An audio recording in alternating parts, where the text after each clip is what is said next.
Phone receive করে hello বললে কি হয় জানলে আপনি অবাক হয়ে যাবেন। বর্তমান আমাদের সোসাইটির ভিতরে ম্যাক্সিমাম পিপল সকলেই আছে, সকলে হ্যালো বলে ফোন রিসিভ করে হ্যালো বলা শুরু করে। শুধু তাই নয়, অনেকে হ্যালো বলে তারপরে সালাম দেয়, হ্যালো আসসালামু আলাইকুম।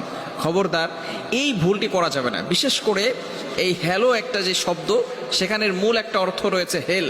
হেল মানে কিন্তু জাহান্নাম, এটা কিন্তু দোজক।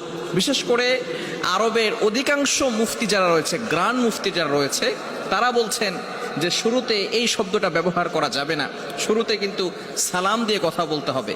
কারণ নবীজি সাল্লাল্লাহু আলাইহি ওয়াসাল্লাম নিজে জানিয়ে দিয়েছেন, আসসালামু ক্বাবলাল কালাম, কথা বলার পূর্বেই সালাম দিতে হবে। সালামই হচ্ছে একটা ইসলামের, মুসলমানদের সর্বপ্রথম কথাই হচ্ছে সালাম। সালামের অর্থ হচ্ছে শান্তি বর্ষিত হোক। আপনি আসসালামু আলাইকুম বলবেন যে আপনার উপর শান্তি বর্ষিত হোক।